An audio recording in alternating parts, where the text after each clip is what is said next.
Let me read to you a passage from the 3rd chapter of St. Mark's Gospel, verses 7 to 12. It's the Gospel for Thursday of the second week in Ordinary Time.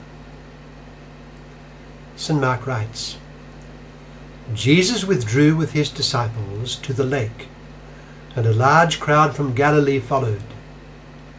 When they heard all that he was doing, many people came to him from Judea, Jerusalem, Idumea, and the regions across the Jordan and around Tyre and Sidon.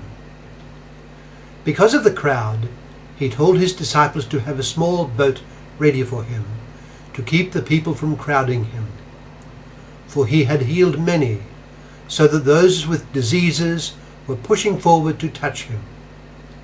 Whenever the evil spirits saw him, they fell down before him and cried out, "You are the Son of God." But he gave them strict orders not to tell who he was. That's from Mark chapter 3, verses 7 to 12. It speaks to us of the person of Jesus. I have never heard of any report or record of any kind in the history of the world which describes evil spirits doing what they did in our gospel passage today. We read that whenever the evil spirits saw Jesus, they fell down before him and cried out, "You are the Son of God." There is nothing remotely like this anywhere in the Old Testament. Nothing like this happened with Abraham or any of the patriarchs. Nothing like it happened with Moses. Perhaps the nearest thing in the life of Moses was when Pharaoh's wise men and sorcerers, by their magic arts, threw down their staffs and they were changed into serpents. They did this in response to the same thing that Aaron had done with his staff, as God had promised Moses. But then Aaron's staff swallowed their staffs, as we read in Exodus chapter 7, verses 8 to 13. But all this is as nothing compared with the open acknowledgement of Jesus Christ by the demonic world. In fact, there are few references to the demons in the Old Testament. They can be counted on one's hand. But in the Gospels, a whole demonic world is present on the scene of Christ's labours, and it is they who helplessly give utterance to the uniqueness of Jesus Christ. They are portrayed as compelled to bow down before him because of the matchless spiritual majesty they see in him, and from that prostration they shout out his grandeur. But Christ commands them to be silent. Our Lord had to contend with the confused and very material expectations of the people. So many longed for the Messiah, but it was for a political, economic and temporal Messiah that they longed. If the demons were allowed an audience for their shouts, the cry would have been taken up and our Lord's mission would have been endangered. There were before our Lord people from all parts. We read Judea, Jerusalem, Idumea, and the regions across the Jordan and around Tyre and Sidon. What would have happened if they took back with them the words about Christ coming from the throats of the devils? A political movement may have swept the region.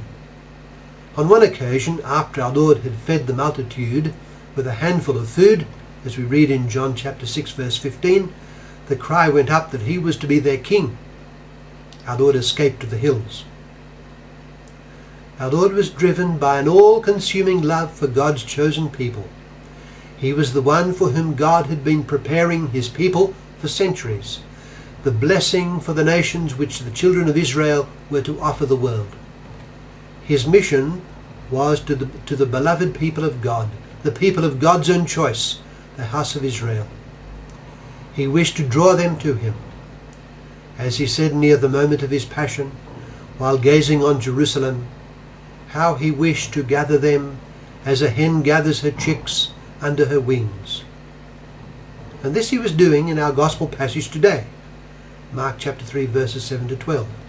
They were coming to him in large numbers and from everywhere, and he wished them to come. At his command was all that their hearts could desire. The ever-present danger was that they would get what they wanted from him, and then stay with him or depart from him according as their immediate material desires and needs were satisfied.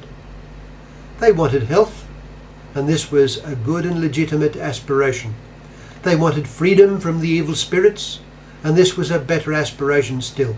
They wanted the light to live well and happily, and this was even better. Many simply wanted to be with him. But our Lord had come to give them the greatest relief of all, relief from sin. It was this which mankind most needed, and it was the root of the evils that infested and spoilt the world. Jesus of Nazareth had come to take away the sin of the world, and to empower man to live in imitation of him. This is the will of God, St. Paul would write, your sanctification.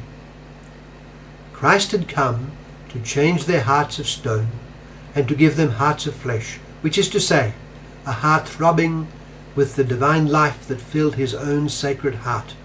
This was a magnificent prospect, but the danger was that few would be interested. Very many were seeking from him things which he could certainly give, but which were of minor importance when compared with the blessings he had come to give, blessings that were eternal. He had come to make them holy. For this, our Lord had to lead them on, but gradually, and his immediate success was limited. Let us stand among the crowd in our gospel today, gazing on the one speaking to us. Let us contemplate him. How wonderful it would be to be his friend. How wonderful it would be to share his life and his mission. How enviable the position of his chosen disciples. That is what I shall aspire to. I share in his personal friendship. But by my baptism, I do now share in his life and in his mission, and above all, he counts me as his friend. I do not call you servants any more, he said. I call you friends, and I commission you to go out and to bear fruit that will last. Let us resolve to deepen our friendship with Jesus Christ, and to make that the meaning of our life.